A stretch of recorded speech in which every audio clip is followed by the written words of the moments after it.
Hello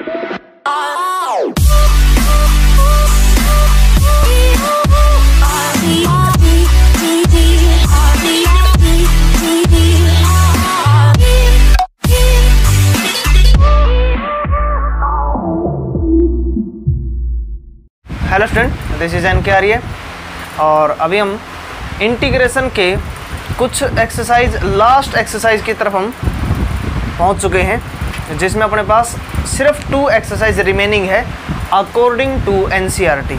यानी कि आज हमारा टॉपिक रहेगा 7.10 एक्सरसाइज।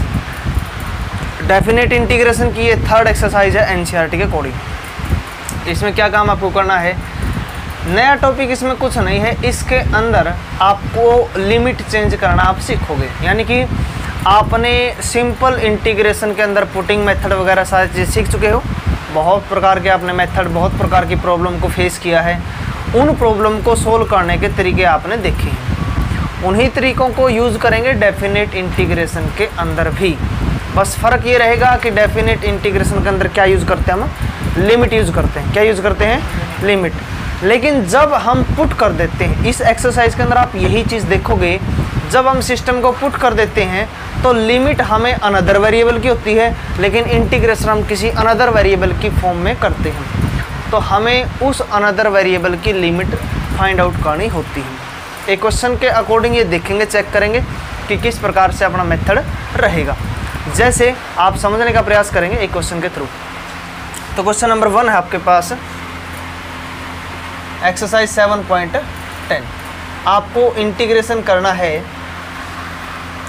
ये क्वेश्चन दे दिया इसने, लिमिट 0 to 1 x बाई में और x² + 1 dx। इसको डिटेल में समझेंगे। क्वेश्चन इजी है, छोटा सा क्वेश्चन है, लेकिन जो इस क्वेश्चन के अंदर पैटर्न यूज होगा वही पैटर्न आपको हर एक क्वेश्चन के अंदर यूज करना है। ठीक है जी। तो कैसा रहेगा, जब आपने 7.2 एक्सरसाइज एनसीईआरटी के अंदर से की, तो 7.2 एक्सरसाइज के अंदर आपने यही सीखा कि आपके पास 2 फंक्शन होते हैं जो या तो मल्टीपल की फॉर्म में होते हैं या फिर डिविजिबल की फॉर्म में होते हैं। यानी कि अपने पास 2 फंक्शन होते हैं जिनमें से किसी एक को हम पुट करते थे t, फिर हम उसको दूसरे की फॉर्म में लेके आते थे।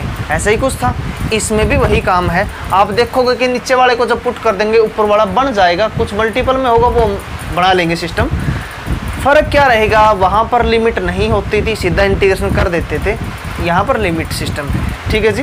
तो कैसे लिमिट को सोल्व करते हैं, कैसे पुटिंग मेथड काम करेगा, आपके इसमें लगभग 8 क्वेश्चन है। आपने फर्स्ट क्वेश्चन कर लिया, इसका मतलब आपने 8 के 8 क्वेश्चन ऐसे ही यूज़ करने हैं। ठीक है जी। लेकिन फिर भी आप इस क्वेश्चन को ध्यान से समझोगे, यहाँ से आपको पैटर्न और वर्किंग रूल समझ में आएगा, उसके बाद बाकी क्वेश्चन देखेंगे। ठीक है जी। तो क्वेश्चन रहेगा आपका, इसमें आप पुट करोगे नीचे वाले को x² + 1 को t। क्यों? जब पुट करते हैं तो बड़ी पावर को पुट करते हैं, क्योंकि डेरिवेटिव के बाद पावर कम हो जाती है। तो जब आप इसका डेरिवेटिव करोगे, x² का क्या रहेगा और x का क्या रहेगा और 1 का क्या रहेगा और t का क्या रहेगा। आपको स्टार्टिंग में बता दिया गया था कि ये वाला जो होता है ये dx/dt होता है। यहाँ 1 का 0 होता है और t का 1 होता है। वो 0 समाप्त होने के बाद वो dt उधर जाएगा। आपको ये चीज़ें पहले ही स्टार्टिंग में सारी की सारी चीज़ें डिटेल में बता दी गई है। लेकिन आपको ये भी बताया था कि आगे जब इसको रीड करेंगे तो हम इसको ऐसा रीड करना शुरू कर देंगे कि x का dx और t का dt। लेकिन एक्चुअल में गया ये यहीं से है। एक्चुअल में t का dt नहीं है, t का 1 ही बना था, क्योंकि इसका डेरिवेटिव किया था विद रिस्पेक्ट टू t। लेकिन हम बार बार इसका यूज़ करते हैं, तो आप इसी प्रकार से इसको रीड कर सकते हैं। ठीक है जी। तो देखो जी, हमें क्या चाहिए, अपने को x चाहिए, तो हम यहाँ से x और dx रखेंगे, 1/2 उधर चला जाएगा। कोई दिक्कत किसी को? जब इसको हम सिस्टम को लिखेंगे, पुट ऑल द वैल्यू, ऐसा लिख करके put all the value, integration बनेगा जी अपना, ऊपर बनेगा 1/2 dt और नीचे वाले को लेट हमने क्या कर दिया t। अब देखो जी, limit as it is use नहीं कर सकते। देखो जी, अपने पास 2 चॉइस है, आपके पास 2 चॉइस है क्वेश्चन करने की, उसको आप समझोगे। आप इसका इंटीग्रेशन करोगे जैसे पहले करते थे, बाद में t की वैल्यू रखते थे ये वाली, तो t की वैल्यू रखने के बाद आप लिमिट अप्लाई कर सकते हो, क्योंकि आपने t की वैल्यू रख दी x की फॉर्म में, तो आप लिमिट भी x की यूज कर सकते हो। एक तरीका ये है, लेकिन ये तरीका कुछ क्वेश्चन में आपके काम आ सकता है। आगे जा करके जब इसका लेवल टफ होगा तो वहाँ दिक्कत होगी, जब t की वैल्यू पुट करेंगे बहुत लंबी चीज़ चली जाएगी। तो आप यहाँ से दूसरा मेथड यूज करोगे। दूसरा मेथड कौन से वाला है, जब हमने इस सिस्टम को t में पुट कर दिया तो हम यहाँ वाली लिमिट भी t की फाइंड आउट कर लेंगे। कोई दिक्कत किसी को? अब वो कैसे निकालते वो आप देख सकते हैं, ठीक है जी। तो यहाँ एक बार हम इसके अंदर लोअर लिमिट पुट करते हैं, x की वैल्यू क्या रख दी हमने 0, तो 0 का स्क्वायर 0 + 1 करो तो t की वैल्यू कितनी आएगी 1, ठीक है जी। अब अपर लिमिट पुट करेंगे, अपर लिमिट कितनी 1 रखो, 1 का स्क्वायर 1 + 1 करोगे तो 2, तो t की वैल्यू कितनी आ जाएगी। तो हमने क्या कर दिया, लिमिट लोअर की जगह 1 रख दी और ऊपर की जगह 2 रख दी। तो इस प्रकार से हमने क्या कर दिया, लिमिट भी किसकी फाइंड आउट कर दी, t की। अब वो वैल्यू पुट करने वाला पंगा ही आपका समाप्त हो चुका है। अब इसका सिंपल इंटीग्रेशन करना 1/2, 1/t का क्या रहेगा log t, और लिमिट क्या थी 1 से 2। तो आप यहाँ अप्लाई करोगे 1/2 log of 2 माइनस में log of 1, upper minus lower, तो आप इसको लिखोगे 1/2 log m minus n, m/n, इस 1 को आप छोड़ भी सकते हो, तो क्या बनेगा आपका log of 2। ये आपका सिंपल आंसर है, ठीक है जी। इस क्वेश्चन के पैटर्न को समझ लीजिए, आगे सभी क्वेश्चन के अंदर ऐसा ही करना है, ठीक है जी। तो कोई भी हमारे पास टर्म बनेगी, बस इस एक्सरसाइज के अंदर यही है कि किसी सिस्टम को पुट करेंगे, जब पुट करते हैं टी में तो हम लिमिट भी टी की ही फाइंड आउट करते हैं। लोअर वैल्यू पुट करोगे तो लोअर वैल्यू आएगी, अपर पुट करोगे तो अपर। आप पहले अपर भी निकाल सकते हो, बाद में लोअर निकाल सकते हो, कोई ज़रूरी नहीं पहले लोअर ही निकालनी है, लेकिन ये ज़रूरी है कि लोअर और अपर दोनों लिमिट फाइंड आउट करनी है।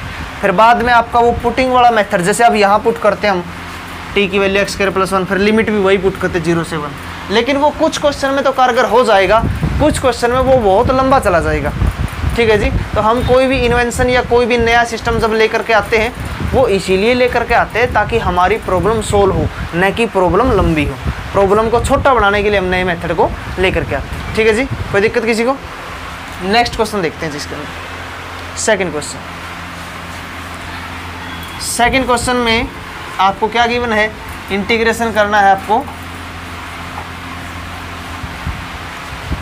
सेकेंड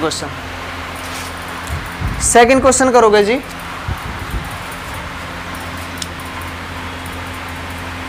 इंटीग्रेशन, लिमिट दे दी इसने 0 से π/2 under the root sin phi cos की पावर 5 और d5, ठीक है जी। इसको समझने की कोशिश करोगे, ज़्यादा लंबा क्वेश्चन नहीं है, इजी सा पैटर्न है, जो आप पहले पढ़ चुके हो वही का आपको काम करना है। यहाँ पर आपको 2 फंक्शन गिवन है और दोनों फंक्शन एक दूसरे से रिलेटेड है, एक साइन और एक कोस। पता है साइन का डायरेक्टिव कोस होता है और कोस का साइन होता है। वो जो माइनस प्लस आता है उस माइनस को अपने आप अकॉर्डिंग टू क्वेश्चन हैंडल कर लेते हैं, उसको हम जो भी सोल्व करना है, कोई भी न्यूमेरिकल वैल्यू। तो यहाँ पर अपने को पता है जब मैं कोस को पुट करूँगा तो साइन बन जाएगा, लेकिन जो साइन है वो इंडिपेंडेंट फॉर्म में नहीं है। किस फॉर्म में नहीं है वो? इंडिपेंडेंट फॉर्म में नहीं है। वो कैसा है? अंडर द रूट के अंदर है। लेकिन अपने को पता है जब साइन को पुट करें तो कोस चाहिए, कोस भी तो इंडिपेंडेंट फॉर्म में नहीं है, कोस ज़्यादा फॉर्म में है। कोस किस में है? तो हम उस ज़्यादा में से उतने को अलग कर लेंगे जितना अपना पुट करने के बाद बनता है। जैसे साइन को पुट करते हैं तो उसका डायरेक्टिव क्या बनता है? सिंपल कोस बनता है। तो हमें कोस 1 चाहिए अलग से। कोस क्या चाहिए? हमें अलग से चाहिए 1 वेरिएबल में। तो इसकी पावर 5 है तो 5 को हम डिवाइड कर लेंगे, 4 अलग कर देंगे और 1 को अलग कर देंगे। समझ गए जी? वैसे भी जब पुटिंग मेथड आपको सिखाया गया था ट्रिग्नोमेट्री में तो यही बताते थे कि जब 2 फंक्शन मिलते हैं जिसकी ओड पावर है उसको इवन में कन्वर्ट कर लोगे, यानी उसमें से एक पावर अलग कर दोगे, बाकी को अलग कर दोगे। उसके बाद आपको कुछ ना कुछ नया स्टेप क्वेश्चन करने के लिए मिल जाएगा। ठीक है जी? तो अब हमारी ज़रूरत है, हमें क्या चाहिए? कोस अलग से चाहिए है। तो इसको हम ऐसा लिखेंगे 0 से π/2 अंडर द रूट sin 5। इसको क्या कर दिया हमने? कोस की पावर 4 अलग कर दी, कोस की सिंगल पावर अलग कर दी। अब देखो जी, इसको पुट करेंगे ये t बन जाएगा, ये सारा dt बन जाएगा। हमारे पास इसकी समस्या रहेगी। आपको ये बताया था जब पुट करते हैं x वाले फंक्शन को t में तो पूरा का पूरा सिस्टम t की फॉर्म में आना चाहिए। समझ गए जी? अब ये फाई वाला है, इस फाई वाले को जब t में पुट करेंगे तो पूरा का पूरा सिस्टम t की फॉर्म में बनना चाहिए। यही बात है, किसकी फॉर्म में बनना चाहिए? तो कहीं पर भी दूर दूर तक इसके अंदर फाई जो फंक्शन है दिखाई नहीं देना चाहिए आपको। समझ गए? तो कैसे हमारे पास इनका इलाज है, इसका इलाज करना है। तो साइन को पुट करेंगे तो क्या इसको हम साइन की फॉर्म में लेके आ सकते हैं? बस इसको क्या लिखोगे? कोस की 4 है तो कोस स्क्वायर का स्क्वायर लिखेंगे। समझ गए जी? मैं यहाँ लिख को इसको बता देता हूँ आपको। इसको लिखें कोस स्क्वायर का स्क्वायर। इसको क्या लिख सकते हैं हम, 1 माइनस साइन स्क्वायर पूरे का स्क्वायर। कोई दिक्कत किसी को, हो जाएगा। तो बस आपका क्वेश्चन का आपको आंसर मिल चुका है। यहाँ लिखोगे इसको sine phi, 1 minus sine square phi का स्क्वायर कोस फाई और डी फाई। कोई दिक्कत किसी को, कोई समस्या नहीं। आप पुट करते हैं जी, साइन फाई को क्या पुट करेंगे, टी। इसका डेरिवेटिव क्या रहेगा, कोस फाई, और फाई का और टी का, ये कैसे बना याद है, ये बना d phi by d t, और टी का 1 ये उधर गया। ठीक है, चलो जी, हमारे पास इसका इलाज हो गया, इसका इलाज हो गया, इसका इलाज हो गया। अब दिक्कत किसकी रहेगी, लिमिट की। तो लिमिट जब हम लोअर लिमिट लिखते हैं, अगर फाई की जगह 0 पुट करते हैं, क्या पुट करते हैं, 0, तो टी की वैल्यू कितनी आएगी, 0 पुट करूँगा तो टी की वैल्यू कितनी आएगी, 0। और जब फाई की जगह पाई बाई 2 पुट करूँगा, पाई बाई 2 पुट करूँगा तो कितना बनेगा, 1। कोई दिक्कत किसी को। तो आपका क्वेश्चन बनेगा 0 to 1 under the root t, 1 minus sine की जगह टी पुट किया है, इसका स्क्वायर, और ये क्या रहेगा, डी टी। एक बार इसको सोल्व करेंगे जी, 0 to 1, इसको हम क्या लिख सकते हैं, टी की पावर, इसको ओपन करेंगे भाई, a माइनस बी का square, A square plus B square minus 2ab। हाँ जी, पहले क्या करोगे, इसको मल्टीप्लाई करोगे, इसको मल्टीप्लाई करने के बाद इनकी पावर में 1/2 ऐड हो जाएगा।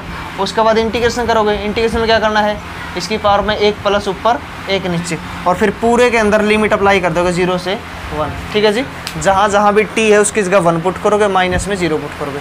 कोई दिक्कत किसी को। लिमिट पुट करने का मेथड आप पिछले पार्ट में भी सीख चुके हो, डिटेल में सीख चुके हो। कम से कम भी उसके अंदर 25 क्वेश्चन थे, तो उन सभी क्वेश्चन के अंदर आपको डिटेल में करवाया गया।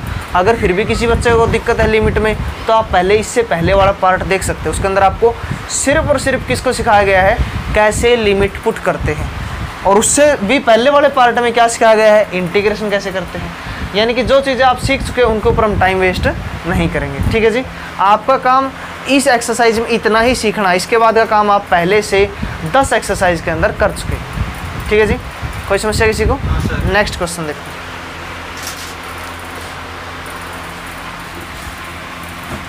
आपको जो लास्ट आंसर है वो आपको खुद निकालना है। ये आपका वर्क रहेगा, होमवर्क रहेगा, क्योंकि 10th एक्सरसाइज को आप सोल्व करना सीख रहे हैं, तो इंटीग्रेशन तो आपको आता ही है।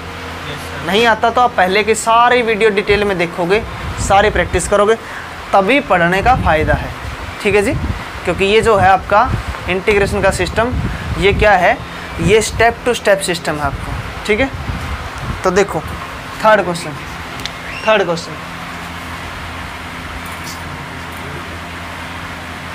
साइन इनवर्स 2x, y में 1 plus x square dx। Limit क्या दे दी इसने, 0 से 1।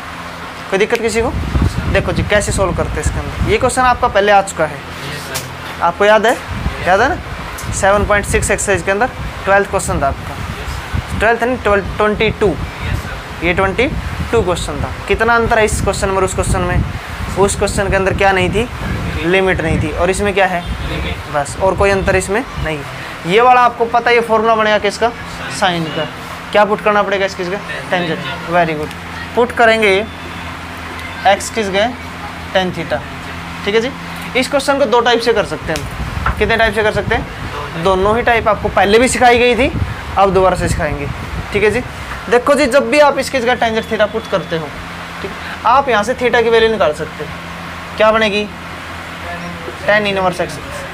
इसका बाद में यूज कर सकते हैं हम। एक तरीका तो ये वाला है, यानी कि जब इसको पुट करेंगे हम 0 से 1 साइन इनवर्स, क्या रखेंगे इसको, 2 tangent theta 1 plus ten square theta, और ये क्या है, dx। देखो जी 0 से 1 साइन इनवर्स, ये वाला क्या बनेगा आपका, वेरी गुड, साइन 2 थीटा। ये कैंसिल आउट होगा, इससे क्या बचेगा, 0 से 1 2 थीटा dx। 0 से 1 2 इंटू में थीटा की वैल्यू क्या रख सकते हो, tan इनवर्स x। हाँ जी, इसको फर्स्ट फंक्शन लेट करेंगे और इसको सेकंड, आइलेट रूल से। इनवर्स फंक्शन क्या होता है, फर्स्ट, और जो एल्जेब्रिक फंक्शन होता है वो क्या होता है, सेकंड। तो इसको आप यहाँ लिखो 2 को, आइलेट से सोल्व करोगे। पूरा सोल्व करने के बाद आप लिमिट अप्लाई करोगे 0 से 1, यानी कि जहाँ जहाँ पर भी x होगा उसकी जगह क्या पुट करोगे 1 और माइनस में 0। दूसरा मेथड क्या रहेगा, जब आपने इस सिस्टम को 2 थीटा में ले आए तो हम dx की वैल्यू भी निकाल सकते हैं। कैसे, यहाँ से इसका डेरिवेटिव करेंगे, क्या रहेगा इसका dx, इसका क्या रहेगा सीकेंड स्क्वायर थीटा और d थीटा, समझ गए। तो यानी इसकी जगह क्या रख सकते हैं हम, इसकी जगह रख सकते हैं secant square theta d theta. अब ये फर्स्ट फंक्शन और ये क्या होगा सेकंड फंक्शन। लेकिन अब इसमें क्या करना पड़ेगा आपको, लिमिट फाइंड आउट करनी पड़ेगी। जब 0 पुट करो तो 0 और जब 1 पुट करो तो π/4। तो यहाँ लिमिट चेंज होगी 0 से लेके π/4। यानी हर एक क्वेश्चन को करने के आपके पास बहुत सारे तरीके हो सकते हैं अलग अलग स्टूडेंट के पास। आंसर आपका ठीक आएगा, सेम आएगा, कोई गलती नहीं होगी। ठीक है जी, जो मेथड आपको सही लगे कि सर मेरे को ये वाला प्रोसीजर अच्छा लगता है, आप उसी प्रोसेस से क्वेश्चन कर सकते हैं। ठीक है जी, कोई भी आपके ऊपर पाबंदी नहीं है, हो जाएगा। इसके बाद नेक्स्ट देखो, क्वेश्चन नंबर 4 है 2 बाहर। अगर 2 आप बाहर लेते हो, यहाँ 2 लिख देते हो, चलो कोई नहीं, पूछ लिया अगर कोई दिक्कत है तो। 2 आपने बाहर लिख दिया तो अंदर कितना बच गया tan इनवर्स। अकेले tan इनवर्स का इंटीग्रेशन नहीं था तो इसके इंटू में क्या लिखते थे हम 1 लिखते थे।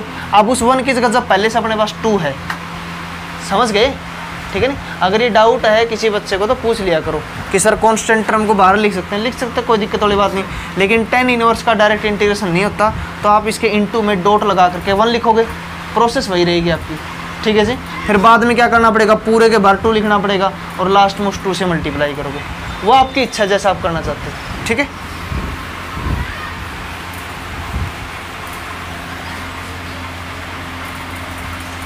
Next question, question number 4। Question number 4 के अंदर इंटीग्रेशन आपको करना है 0 से 2 और क्या दे दिया इसने x under the root x plus 2। वैसे तो इसने हिंट दिया है कि आप x प्लस 2 को t स्क्वायर पुट करोगे, ठीक है। लेकिन आपको समझाने वाली बात ये है कि सेम ये क्वेश्चन, ये वाला सेम क्वेश्चन आपको 7.2 एक्सरसाइज के अंदर, कौन सा क्वेश्चन था ये 7th क्वेश्चन था, आप देख सकते हो, चेक कर सकते हो कितना अंतर है, इसमें लिमिट है और उसमें लिमिट नहीं दी। तो जैसे वो क्वेश्चन किया था वैसे ये क्वेश्चन करना है, ठीक है। लेकिन फिर भी अगर आप दोबारा करना चाहते हो, देखो जी इस x को डायरेक्ट मल्टीप्लाई करेंगे तो समस्या खड़ी हो जाएगी, क्वेश्चन सोल्व नहीं होगा। तो हमें समस्या देता है रूट वाला फंक्शन, कौन देता है रूट। तो रूट वाले को पुट कर लेते हैं, अंदर वाले को पुट कर दिया हमने x प्लस 2 को t, एक समस्या समाप्त आपकी। हमें dx और चीज़ का डेरिवेटिव करेंगे, क्या बनेगा dx, 2 का 0, t का क्या रहेगा dt। 1 और 2, 2 चीज़ें समाप्त होगी आपकी। अब हमें किसकी वैल्यू चाहिए है x की, यहाँ से निकालेंगे x की वैल्यू, वेरी गुड। अब हमारा पूरा सिस्टम किसकी फॉर्म में बन गया t की फॉर्म में। अब लिमिट और चाहिए अपने को, क्या चाहिए अपने को t की, तो पुट करेंगे भाई। देखो जब लोअर लिमिट पुट करोगे x की वैल्यू 0, इसके अंदर 0, तो 2 t क्या बनेगा आपका 2 बचेगा। और जब अपर पुट करोगे 2, तो 2 प्लस 2 कितना होगा 4, समझ गए। तो लिमिट बन जाएगी 2 से 4, क्या बनेगी 2 से 4। इसकी वैल्यू कितनी आई थी t माइनस 2, अंदर वाले को क्या पुट किया हमने t, और dx की वैल्यू किसके बराबर होगी, इसके अंदर मल्टीप्लाई करोगे t की पावर 3/2, 2 इंटू में t की पावर 1/2, और इसका क्या करना अपने को इंटीग्रेशन 2 से 4, इंटीग्रेशन कर दोगे इसका, कोई दिक्कत किसी को, करवाना है क्या, हो जाएगा, पक्की बात है। क्या करना है, इसकी पावर में एक ऊपर और एक नीचे, माइनस में 2, t की पावर 1/2 में 1 ऊपर ऐड करोगे और 1 नीचे, और लिमिट अप्लाई कर दोगे 2 से 4, कोई दिक्कत किसी को। इसमें हर जगह t की जगह कर 4 पुट करोगे और फिर माइनस में क्या पुट करोगे 2 पुट करोगे, समझ गए जी, कोई दिक्कत किसी को, हो जाएगा।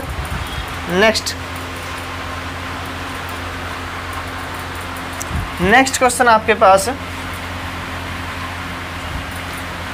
जितनी एक्सरसाइज आप पीछे पढ़ चुके हैं उन्हीं का यूज हो रहा है, सिर्फ आपको लिमिट चेंज करना सिखाया गया है इस एक्सरसाइज के अंदर, ठीक है जी। इंटीग्रेशन का कोई नया मेथड नहीं लगाना, ठीक है। तो जैसे 5th क्वेश्चन आपके पास, इंटीग्रेशन करोगे, क्या दे दिया इसने 0 से π/2, ऊपर दे दिया sin x और नीचे दे दिया 1 प्लस में cos² x dx, ठीक है भाई। अब आपको पता है कि साइन को पुट करेंगे तो कोस बनेगा, लेकिन कोस तो ऊपर होना चाहिए, ऊपर तो नहीं है। अगर कोस को पुट करते तो क्या बनेगा, साइन बनेगा। यही बात है, तो कोस को पुट कर दें, बस कोई दिक्कत वाली बात नहीं है। ये सारे के सारे क्वेश्चन 7.2 एक्सरसाइज में आ चुके हैं। कोस एक्स को आप टी पुट करते हो तो इसका डेरिवेटिव क्या रहेगा, माइनस का साइन एक्स, एक्स का टी का, अपने को तो इतना चाहिए है, रख लेते हैं माइनस उस साइड, क्या बनेगा ये sine x d x equal to minus का डी टी। चलो जी, इसकी समस्या तो समाप्त। इसकी जगह टी रख देंगे, पूरा सिस्टम टी में आ गया। अब हम क्या करेंगे, टी फंक्शन की फॉर्म में लिमिट लेके आएंगे। तो यहाँ रखते हैं जी, लोअर लिमिट पुट करोगे, एक्स की जगह 0, 0 पे कोस कितना होता है 1, टी की वैल्यू कितनी आ जाएगी 1। अपर पुट करेंगे जी पाई/2, पाई/2 पे कितना होता है 0 होता है, ठीक है जी। तो यहाँ इंटीग्रेशन बनेगा, इसकी जगह आ गया जी कौन आएगा, माइनस का डी टी, माइनस का डी टी, माइनस बाहर लिख दिया, और 1 प्लस में लोअर लिमिट आई है 1 और अपर कितनी आई है 0। समझ गए जी। आपको सिर्फ इस क्वेश्चन के अंदर ऐसा देखने को मिलेगा कि नीचे लिमिट बड़ी मिलेगी, ऊपर क्या मिलेगी, छोटी मिलेगी, ठीक है जी। और ये चीज़ नई है सीखने वाली, एनसीईआरटी का यही मज़ा, आपको हर क्वेश्चन में कोई ना कोई नॉलेज वाली चीज़ देगा, यानी कोई ना कोई ऐसा कंटेंट निकल के आएगा जिसके अकॉर्डिंग मैं आपको नई प्रॉपर्टी कुछ ना कुछ बताने का प्रयास करूँगा। तो यानी कि आपको ज़्यादातर क्वेश्चन में क्या मिलेगा, ऊपर हमेशा बड़ी लिमिट मिलेगी, नीचे हमेशा क्या मिलेगी, छोटी लिमिट। लेकिन ऐसा ज़रूरी नहीं होता कि हमेशा ऊपर बड़ी ही लिमिट मिलेगी, ऊपर छोटी लिमिट भी हो सकती है, ठीक है जी, उसको भी सोल्व कर सकते हैं। और अगर आपकी इच्छा है कि सर हमें आदत है, हम ऊपर बड़ी ही लिखना चाहते हैं, नीचे छोटी लिखना चाहते हैं, तो क्या लिमिट को चेंज कर सकते हैं, बिल्कुल कर सकते हैं। यानी कि नीचे वाली को ऊपर, ऊपर वाली को नीचे, लेकिन फिर बाहर इसके क्या लगाना पड़ेगा, माइनस का साइन, क्या लगाना पड़ेगा। यानी अगर मैं इसको यहाँ 0 लिख दूँ और ऊपर 1 लिखूँ तो इसके साथ माइनस लगाऊंगा, तो ये वाला माइनस और ये वाला माइनस क्या हो जाएगा, प्लस। ये एक प्रॉपर्टी होती है, यानी हम लिमिट को क्या कर सकते हैं, इंटरचेंज, लिमिट को क्या कर सकते हैं, हम इंटरचेंज कर सकते हैं। लेकिन उसके साथ, नमस्ते भाई, लिमिट को क्या कर सकते हैं, इंटरचेंज कर सकते हैं, लेकिन साइन किसका लगाना पड़ेगा आपको, माइनस का साइन। तो आपकी इच्छा है, अगर आप यहाँ लिमिट चेंज करते हो तो लिखना पड़ेगा, और अगर आप लिमिट चेंज नहीं करना चाहते, इस माइनस समेत कर दो। यानी कि ये वाला फॉर्मूला बनेगा 1/1 + 1 + tan z²। ये किसका होता है, tan इनवर्स t होता है ये, और लिमिट क्या दे दी 1 to 0। अप्लाई करेंगे, अपर लिमिट पुट करेंगे पहले, और फिर क्या पुट करेंगे, लोअर लिमिट। ये कितना बनेगा 0, ये बनेगा पाई/, सेकंड चैप्टर में निकालते थे पहले इसकी, सेकंड चैप्टर के सारे वीडियो देख सकते हैं आप लोग। अगर इस माइनस को अंदर लेके जाते हैं तो क्या बनेगा आपका, प्लस का पाई। बताया था आपको कि आपको लिमिट वाली एक्सरसाइज में माइनस में आंसर नहीं मिलेगा। समझ गए जी, कोई दिक्कत किसी को, हो जाएगा। इसके बाद क्वेश्चन नंबर 6 और क्वेश्चन नंबर 7 कौन से क्वेश्चन है, वो कंप्लीटिंग स्क्वायर मेथड के। कौन से है, कंप्लीटिंग स्क्वायर मेथड का मतलब है कि आप जो आपने किस में किया था 7.4 और 7.5 एक्सरसाइज में, उसके ऊपर कम से कम भी आपके 4 पार्ट बनाए गए हैं वीडियो में, 4 वीडियो बनाई गई है कंप्लीटिंग स्क्वायर को डिटेल में करवाने के लिए। तो एक dx मिलेगा और नीचे वाला पोर्शन बनेगा, या तो बनेगा x² - a² वाली फॉर्म, या a² - x², या बनेगी प्लस वाली। तो आप ये वाला फॉर्मूला अप्लाई कर देना, और लास्ट में सिर्फ क्या अप्लाई करनी है आपको, लिमिट, हो जाएगा। वैसे ही क्वेश्चन नंबर जो 8 है वो क्या दिया है आपको, वो क्वेश्चन कुछ इस टाइप का दिया गया होगा, एक्सपोनेंशियल फंक्शन और साथ में क्या दे दिया, उसका डेरिवेटिव। समझ गए। 7.6 एक्सरसाइज का जो लास्ट के 16 से लेके 22 क्वेश्चन में बताया गया था कि फंक्शन और उसका डेरिवेटिव उसके साथ दिया हो तो क्या लिख सकते हैं, e⁻x और फंक्शन, और क्या लगा सकते हैं उस पर, हम लिमिट अप्लाई कर देंगे। क्या अप्लाई कर देंगे उसमें, हम लिमिट। समझ गए, कोई दिक्कत किसी को। उसके बाद 2-3 क्वेश्चन आपको दिए गए हैं, कैसे, ऑप्शन टाइप क्वेश्चन। तो ये लिमिट का कंसेप्ट था, कैसे हम लिमिट को चेंज कर सकते हैं। समझ में आ गई बात मेरी। तो इस प्रकार से आप क्वेश्चन कर सकते हैं, जो भी आपकी प्रॉब्लम है वो आप प्रॉब्लम ले सकते हैं। इसके बाद नेक्स्ट पार्ट होगा आपका, जिसके अंदर आपको डिटेल में आपको इंटीग्रेशन में यूज होने वाली, जो डेफिनेट इंटीग्रेशन में यूज होने वाली प्रॉपर्टीज़ है, 7-8 प्रॉपर्टीज़ है, उन प्रॉपर्टीज़ का प्रॉपरली यूज करना सिखाया जाएगा। और CBSE में उस एक्सरसाइज से एक क्वेश्चन आपका आ सकता है। ठीक है जी। तो वो लास्ट पार्ट होगा आपका, वो देख लेना। इसके बाद आपका इंटीग्रेशन समाप्त हो जाएगा। इस सिस्टम के साथ ही फिर बाद में आपको अलग लेवल के क्वेश्चन करवाए जाएंगे जो प्रॉब्लम्स के क्वेश्चन है। ठीक है जी।